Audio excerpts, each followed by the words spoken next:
There has been a lot that's happened in the past week with Chantal, so I kind of wanted to go over it with you guys.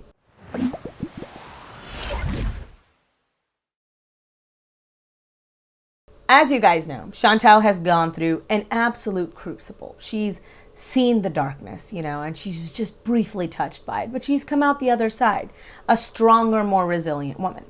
But I still want to discuss it a little bit. I wanted to talk about what she went through, and I wanted to discuss one video in particular and how I think it affected her. Now, I'm not going to go through everything that she's put up. Chantal has very little life except for getting dicked down by somebody who is addicted to drugs and possibly is dealing them, and doing drugs on camera, and also, fun fact, basically sitting on live for 45 hours at a time. I don't have the kind of time to devote to this as she does, and so my videos tend to be a lot shorter. They tend to have a lot fewer farts, and overall, they just tend to be less time consuming, So if you're new here, hey, hi, hello, and welcome to this channel. All right. Let's get into it. The first video that I really, really want to talk about is the one that she calls Love Bites. Now, okay. She starts this video off by talking about how she's mad at Dom. Dom is the guy, her paramour, as it were, the Egyptian lover. And Dom essentially made plans with her and then called her up and said, hey, I've had a friend or a cousin or someone come out from out of town, and I don't really get to see them very often, and I would really like to spend some time with them, so I'm actually going to cancel and I'm going to go hang out with them. I think that that is a reasonable request to make. I think that people deserve a healthy amount of space. I think that it's fair for him to ask for some amount of space, especially because in the 3 weeks that they've been together, they've basically been spending every waking moment together. And Chantal especially has been at his place all the long days. So I can completely understand why he would want a little bit of space and a little bit of time to hang out with his guy friends and just to sort of process what's happening too, just get a little bit of an emotional distance as well. So I get that. I think that that's a fair ask. Chantal, however, does not think so. Oh my goodness, she has a almost complete meltdown, and part of the meltdown is that she doesn't have any weed at her house. She has weed, she's bought a lot of it, but she took it with her to Dom's place. So I just want to flag this really fast as something that you should keep in mind going forward, right? She buys a lot of drugs. That's what weed is, right? It is considered to be a drug. She buys it, whether legal or not, and she takes it over to Dom's house and she supplements his intake of drugs as well. Now, I'm not saying that she or he are addicted to weed or that there's anything wrong with it. This is not a morality judgment being passed here. I'm just pointing out the fact that she is, in fact, essentially paying for his drug habit as much as she is her own.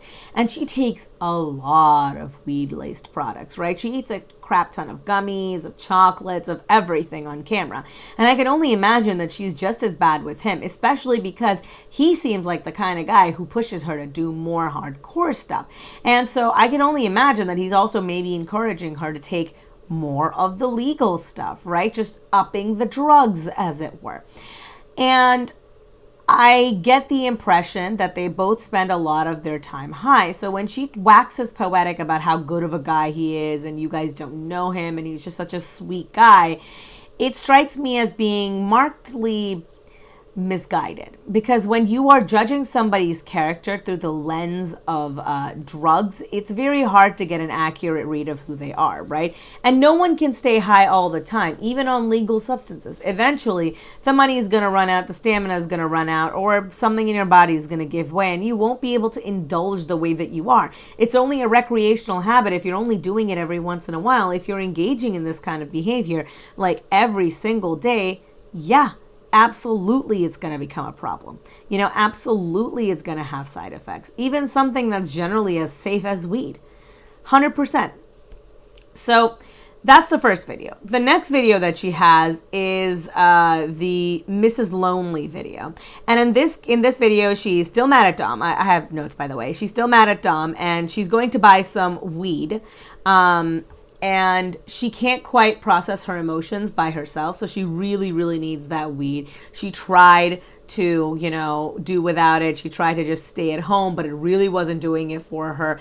And even food in this video seems to have lost a lot of its appeal, and she really, really needs those weed edibles. And this speaks to me a little bit of addiction. So the thing about addiction is that when you're taking something every once in a while, when you're in a good mood, to just sort of lighten the mood as just an added plus, you know what I mean? It's no big deal, right? So say someone who goes to parties and has a few drinks with friends, and every once in a while gets really trash, but like for the most part, it's just like one drink and done, right? When you become the kind of person who needs a drink because they're having a bad day, and then every day becomes a bad day, that's when you know you're going down a slippery slope. And this is how it is with food for her. She starts food with, you know, just it being fuel for her body, and it very, very quickly escalates into her eating McDonald's in her fit of rage. And she's doing the same thing with the weed gummies. She's losing weight. She's lost about 50 pounds. She does a weigh-in later on in the week, and she's lost about 50 pounds. So we know that she's down some legitimate amount of weight. So, and weed can cause the munchies, which says to me that she's genuinely not eating as much as she could have, despite what we see on camera. Eating around that is actually relatively low in calories, right? So, you know, it could be part of it that it's her diabetes, but diabetes can just as easily cause you to gain weight. And I genuinely think she's eating less food because the thing that she was using the food for was to dampen her emotions. And now she very heavily relies on the weed gummies for that. She very heavily relies on the drugs for that.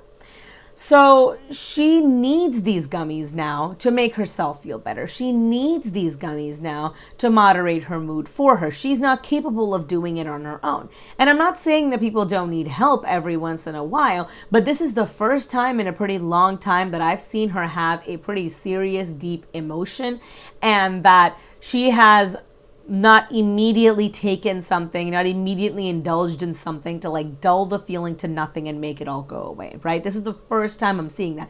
And that's genuinely why I wanted to talk about this, because her next video is her actually talking about it, at least for a little bit. And I think that's interesting. So the last point I want to mention in here is that she is real dolled up in this video. So in the last video, Love Bites, she, you know, she puts on that turtleneck thing that she has, the leopard print turtleneck. She does up her makeup, and she does all this to essentially make a run to the store to go get some more weed.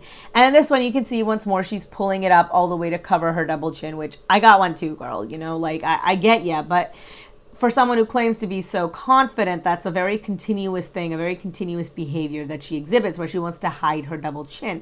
And she does that as a form of like, almost like armor, you know what I mean? She's hiding an insecurity, like physically, like visibly hiding that insecurity from us.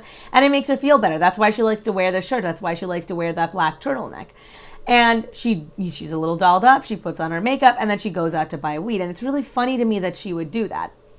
The way it struck me was that she intended to drop by Dom's house. She always intended to drop by Dom's house. And that's why she got dolled up, on the off chance that he is there. Now, she hangs up on us at the end of Mrs. Lonely because she forgot her other phone and she needs it for navigation. So she turns it off so she can navigate to the weed store, which is supposedly open until 12.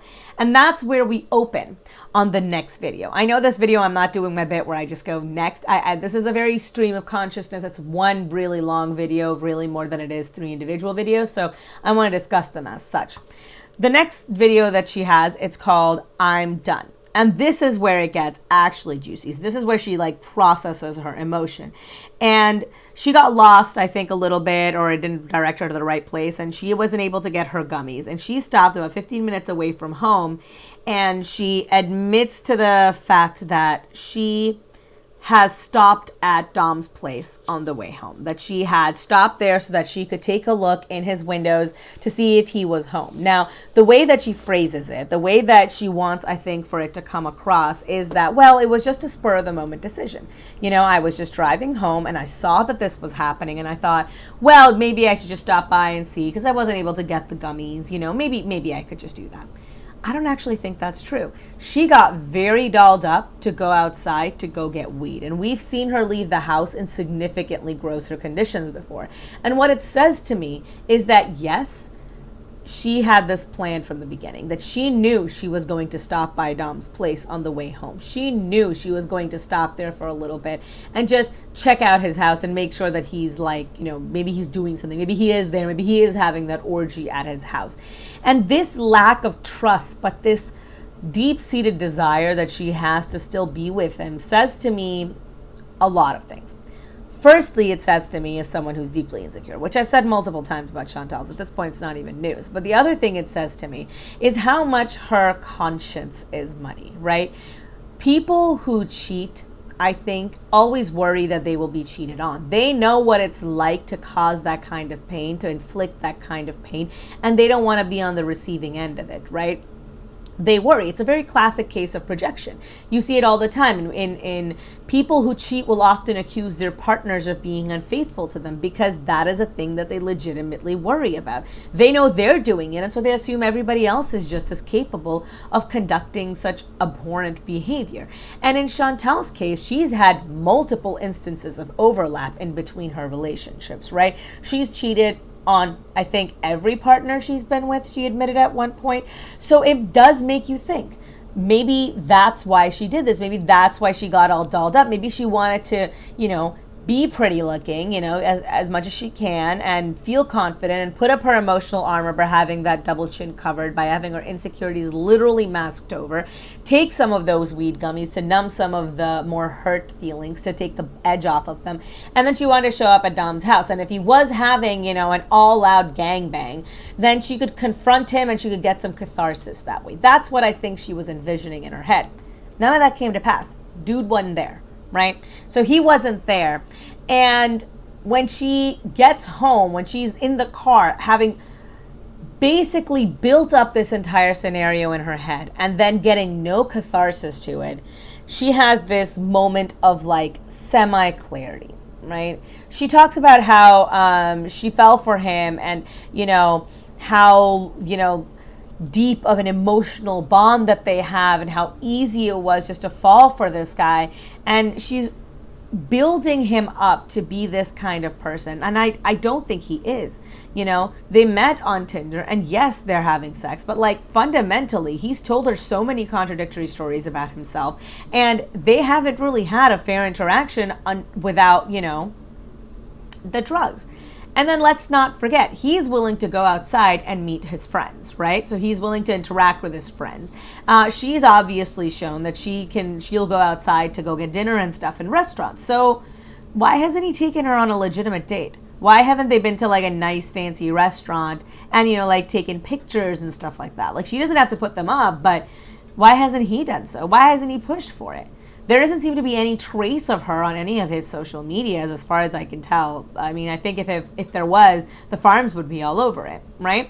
And she hasn't really talked about them going anywhere. She hasn't really talked about them engaging in anything. And for all that Chantal says that she hates other people, she A, loves eating out, and B, she loves to pretend like she's a real fancy lady, right? And he hasn't indulged in any of that. He hasn't let her indulge in any of that. He isn't giving her really the boyfriend experience. If I was with a person and the only place they ever wanted to show me was a mattress on the floor in their apartment, I would assume that they're ashamed of me, whether his friends knew about me or not, right? Because she hasn't really met any of his, I would say, more upstanding friends. Other than the one gentleman who threw money at her thinking that she was a prostitute, I don't think she's really met anybody in his life. And fair enough, she hasn't introduced him to anyone in her life, but her emotional investment is a lot greater than his emotional investment is. He seems to view her as somebody in a friends with benefits type of a situation where they show up, they talk a little bit, they have sex, but he's not really telling anybody about her. He's not really exploring a future with her. Nothing in his personality has said that. Nothing in the way that she's discussed him has said that. And for all that, I think Chantal has the capability of being very manipulative. I don't think she is good enough to attempt a level of manipulation that's that sophisticated, right? That she wants us to believe one thing and she's slipping it in very vague hints and nudges so that we get a general opinion of him, one that is completely different from the kind of person that he is. And besides, why would she? She's openly talked about how she wants to be in a relationship, so why would she conduct a false narrative just for our benefit. It doesn't make any sense, which leads me to think that she genuinely likes him a lot more than he likes her. She genuinely wants him a lot more than he wants her. And it's sad in and of itself. But because she likes him so much, right? Because she's basing so much of her current happiness on this one person, the moment that she perceives a rejection, all of that comes crumbling down. If he wants me, then I am worthy of being wanted. If he loves me, then I am worthy of being loved. And that is the way that she's basing her self-worth here. In this, the 25 minutes where she's driving back in the dark, I think it is the most exposed that I have seen her emotionally in a while, because she doesn't have a lot of distractions here. She's still talking. But I've said before, Chantal doesn't think internet people are real. So she's sitting there, she's talking. She doesn't have any food. She isn't high on any drugs. And she can't really interact with anybody in the chat. So she doesn't have any way of really distracting herself. She's in the dark, in the middle of the night, with not even anything visually interesting to look at. She is as alone with her feelings, I think, as a person can be. And you can really tell that because of the way that she talks. People will say that she is putting on airs. And to a certain degree, I agree with you. I think that a lot of what Chantal does is very performative. But I don't think all of it is. And this through line that she has, where she's talking about how, her want for him is devolving into craziness, I think that's very genuine. It is devolving into very disordered thoughts, but I don't think for the reasons that she thinks. She thinks that she just likes him and, she fell for him, and that's why she's gone like Coco for Cuckoo Puffs. But frankly, I don't think that's it. I don't think that she likes this guy. I don't think that she's fallen in love with this guy. I think she's fallen in love with the idea of this guy, of what this guy represents. This guy represents someone who wants to have sex with her. This guy represents someone who finds her attractive. This guy represents someone who sees her as a viable partner. Not like BB, who broke up with her after, 7-8 years of being together. Not like Pete, who's said multiple times that he would never date her. Sometimes like directly to her face again, Not like, what was his name? Nick, who ghosted her. Not like the millions of other people who I'm sure on Tinder have just tried to troll her. Not like all of the people in the comments who come on there just to leave her negative comments. And she's basing all of her self-worth into this. And so in the absence of that, she's left with nothing. She's built her foundation on soil, essentially. She's built her foundation on sand at the beach. And it's eroding. And it's quite sad to see. It's really sad to see, especially because in this particular situation, it's really not the biggest deal, right? She talks about how, maybe, all men just don't answer their phones when they're with their friends, and that, girls are just nuts. And I remember this sticking with me a little bit because, first of all, girls aren't all nuts. I don't care that much. The only time that I think I've ever spammed partner's phone was when it was raining. Partner tried to drive a little bit fast. It was raining. He ended the call in the middle of a conversation, and then he wouldn't pick up his phone, and I freaked out because I thought he'd gotten into an accident. And that was the only time where I really had that kind of worry, right? I've had a couple other moments here and there. I went snorkeling with my brother in Okinawa in Japan, and I remember I couldn't see him, and this was the first time he was snorkeling, and I panicked. And it's because, not that I don't think he's capable, I just worry. He's my baby brother. I'm gonna worry, right? So stuff like that. But I have never in my life called somebody that many times in a row because I wanted them to call me back. I have never in my life wanted someone's attention that badly that my sense of self-worth was crumbling. So all girls aren't like that. That is you. That is just you. And you need to internalize that. You need to absorb that message that his presence in your life is causing you to devolve. And rather than just stopping at that thought, you need to take it one step further and ask yourself why it's doing that, because that's the only way you're going to move forward. Potentially, you would make a lot more strides if you were, with a therapist, because they can really help you pinpoint where the issues are, really help you move forward.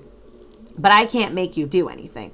And once more, no, I don't think that men don't answer their phones when they're with their friends, right? There are some people who don't. Partner is very much big on that. He doesn't even like me being on my phone when I'm with friends because he thinks it's rude. When you're with friends, you don't pay attention to your phone because when you are with them, they should be your priority. They should be the people that you're paying attention to. Otherwise, you know, he's like, it's rude. Why come all the way to somebody else's house just to spend all your time on your phone? You could have done that in your own place. And I understand what he means. And, you know, maybe Dom has a certain mindset about that. Maybe he feels the same way the partner does. Or maybe, you know, he just isn't the kind of person who checks his phone very often. I have a lot of family members who will literally show up at a party, put their phones in one position, and then not check it until the end of the night. I myself do that a lot of times, especially with friends that I have, more distant friends who I haven't seen in a while, or people who have children. Because children will try to take your phone from you. Now, I don't know what the situation was in this particular case, but you can't judge. You can't just say, well, you know, how can you be with people and not, you know, even miss me for so many hours? Are you kidding? I've been with partner for, oh my God, so long now, right? Like almost 7 years I've been with partner. No, more than 7 years. I've been with partner for more than 7 years, almost 8 years at this point. And I met him when I was really young.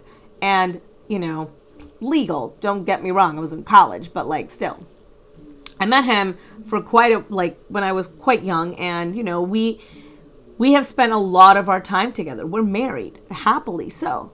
But I don't think about him every single time I'm out with my friends. I've had entire weekends where I haven't thought about him once. And that requires a certain level of mental maturity. It requires a certain level of mental boundaries that you have to set with yourself. If I have found myself thinking about one person every day, every hour, every waking moment, I would consider that to be a problem. You need to occupy your mental energies with other things as well. There should be multiple priorities in your life. If you find yourself only having the ability to focus on one thing at a time, which is what it seems like it is right now, because right now it's Dom. Before that, it was something else. It was weed, being high on camera all the time. Before that, it was food and doing mukbangs. And, you know, if you can only find yourself focusing on one thing at a time in any phase of your life, that speaks of a deeper psychology, and you really should talk to a therapist and work through that, because that's not how it should be. You should be capable of juggling multiple situations in your life. You should be capable of juggling multiple priorities in your life. And you should be capable of focusing on all of them to some degree or another. They don't all have to be equally as important. You can still spend 50% of your energies on Dom, but at least spend 20% of it on yourself and like 30% of it on, you know, the YouTube, the thing that you do to earn money to live. So I just think that if you are putting all of your eggs into one basket like that, your mental eggs into your mental basket, one mental basket, I think it's a problem. It's a little bit of an issue. So this is where this video ends, essentially. There's a lot more to it. She gets home, you know, she takes off her shirt and she's just in her bra and she's lying in bed and she's going over the same 3 or 4 points over and over again. This video is relatively long, and the fact that there's only about 30 minutes of it where there's anything new happening, and the rest of the time she's just ruminating on those same thoughts over and over and over and over and driving herself further and further into that hole. It's I don't know, it's emblematic, I think, of her whole channel. There's a really quick point I want to mention here. While she's doing this, while she's essentially digging herself into this emotional hole, there is something else that I picked up. Her chat is gassing her up like you wouldn't believe. Like, oh, you know, yeah, guys are all like that and you don't deserve this and blah, blah, blah, and who doesn't check their phone, and all of these things are saying. And it's, I'm not sure if I'm using it correctly in this term, but this sparks of toxic positivity. This sparks of people who are willing to come out here and indulge in your worst ideas and give it an air of legitimacy because there's other people agreeing with you. And Chantal views these people as friends. They are not her friends. Like, unequivocally, like point blank period, these are not her friends. And the way that you can tell is, would you be comfortable with these people showing up at your house? Say if it was like, you know, the middle of the night, right? And Raine came over to her house and said, hey, I really need to talk to you about something. I think that Chantal might be okay with it. But what if like Karate Joe showed up at her house at 4 a.m. at night and said, I really need to talk to you about something? What if like Travanda showed up at her house, right? No, she would freak out. Rightfully so, I would think. There is no give and take in that. All friendships are based in mutual respect and mutual understanding and a give and take. So I give you a little bit of myself, of my concerns, my hopes, my dreams, my worries, my personality, and you give me a little bit of yours. And that's how you grow together. That's how you become friends, right? It's equal. There is no equality in her chat. There's a lot of them, and all of them are basically saying the same thing, especially when she's got members only chat on. It's all basically just a positive echo chamber. It's toxically positive. It's giving every worst idea in her head room to breathe. And sometimes those ideas don't need to breathe. Sometimes, like cockroaches, they need to be crushed under a boot. Okay? I don't like cockroaches. Sometimes when you've got a bad idea, a real friend needs to come to you and say, hey, you're being an idiot. Stop being an idiot. And there's not a single person in her chat who's still there who's willing to do that. And it's not a friendship. But it's a very, very clear example of toxic positivity. You guys already know I've talked at length about how much I dislike her chat and how much I dislike this echo chamber that she's created for herself. But it's very clear to see in a members only chat because all of the trolls are gone, right? And the problem with having people there trolling her, while it can be funny and it can produce some pretty like interesting moments of her very inadequately addressing situations, it also takes away from just how bad her behavior can be. Anyway, the next video that she has is the next day, right? And it's called Snake Charmer. And obviously, you know, she's talking about how Dom called and they smoothed it over and they're back together. Even though the last day she swore up and down. She's like, never again, never again. I want to hold on to this feeling. I never want to feel like this again. The very next day, Dom calls her and he smooths it over with her and it's fine. And everyone knew it was going to be fine. This did not come as a shock to anybody here, right? Like everyone knows that Chantal was going to go back to him. Maybe only Chantal was the one who was surprised. And even then, I don't really think so. She knew. This was all just in the moment. If he came up with an even semi-decent explanation of why he didn't answer his phone, she would have bought it. And he gave her one. He told her, hey, I left my phone at home, which can happen. And she's like, well, then I guess all is forgiven, you know? And I thought that was just, it was just bad. She says that she was, that she was being a bit crazy and that, she was just being really extra and she understands that now, she understands, she knows, she's sorry about how she behaved. And I don't know. It just gave me the impression of someone who's very easy to manipulate because he called her, he gave her an excuse, and she immediately bought it, and then she was fine. And this was pretty early in the morning, so it couldn't have been that he called her, and the whole day he was calling her, and they had several long conversations back and forth, and she told him about how, look, if we've got plans that I need to be a priority in your life, nothing of that sort. He just called her and be like, what the actual fuck, dude? Why'd you call me so many times? And immediately she dropped it. Admittedly, she was being crazy. But once more, it's the whole building your foundation on top of one person's opinions of you. And she's doing that again here. She's doing that again. The last video that I want to talk about is her weigh-in video. She says she's lost 50 pounds. I've had a lot of people talk about how she could be faking it. She could be lying about it. I actually don't think so. I don't think she's lying about it. Mostly because I do see a little bit of a change in her insofar as her face looks a little thinner. And she does seem to be moving around a little bit better and she's not breathing quite as hard. Do I think this is healthy weight loss? No. I think it's fueled by her overindulging in drugs. I think it's fueled by her taking Ozempic. And I think that once she's no longer doing that, once your weight drops enough, right, your diabetes also is aided in that. Weight loss can really help with diabetes. So she's going to come to the point where something like Ozempic is no longer going to be necessary. And my worry is that because she's not actually handled any of her emotions, she's going to rebound. And given the way that her channel is going right now, I think she's going to rebound with hard drugs and not so much with food anymore. And I would worry about that.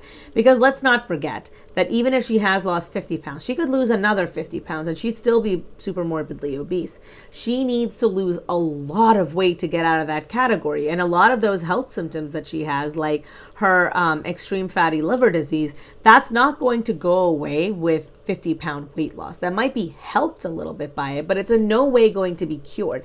Her lung problems are still going to be there. Her reasons for getting a hysterectomy are still going to be there. Her other myriad of illnesses, like the scary rash that she has on her legs, that's still going to be there. It's not going to go away. It's not gone. Just because she chooses not to address it doesn't mean anything.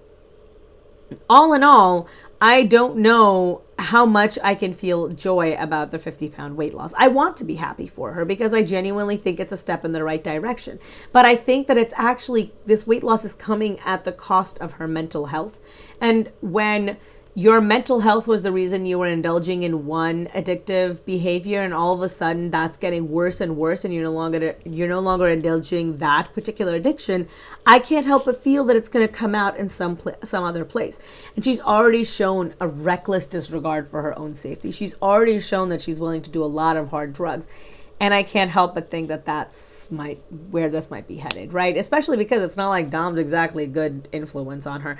He seems to indulge all of her worst behaviors.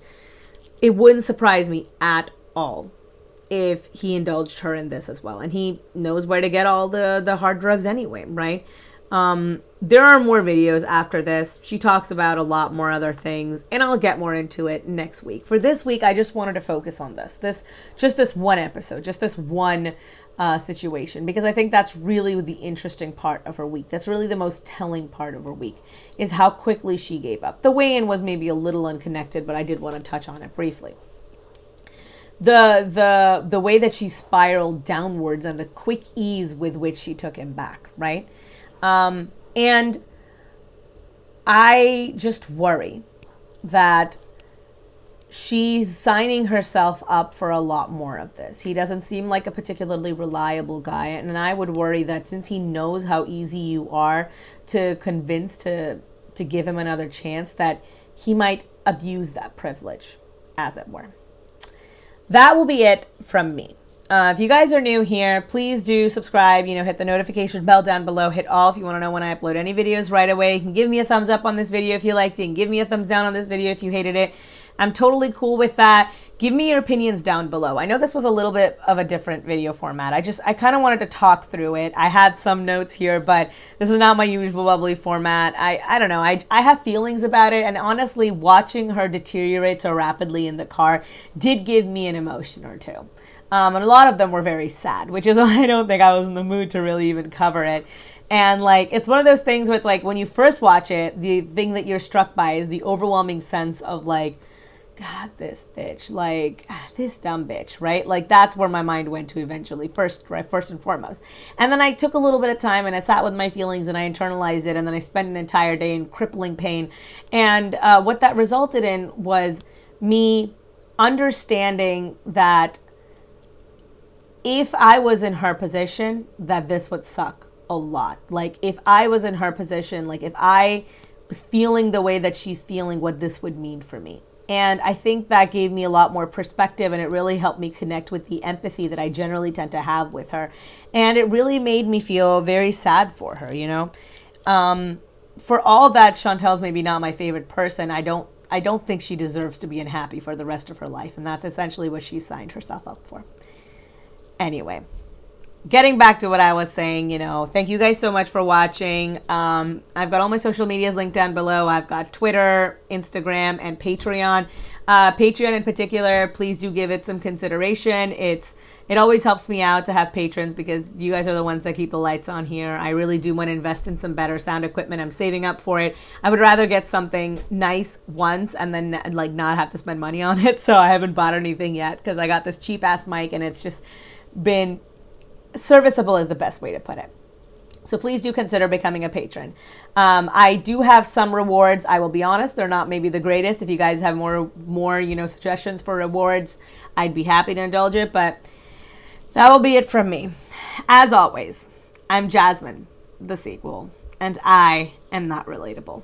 Peace. Special thank you to my patrons: Acrophobe, Ariel M, Christina, Courtney EP, Wild Rose, Xanthal, Jam Beans, Jay Thomas, Lauren Chris, Michael B. Petty, Debbie Elliott, Julia Q, Kate O, and a special thank you to my $25 patron, D. Higgins.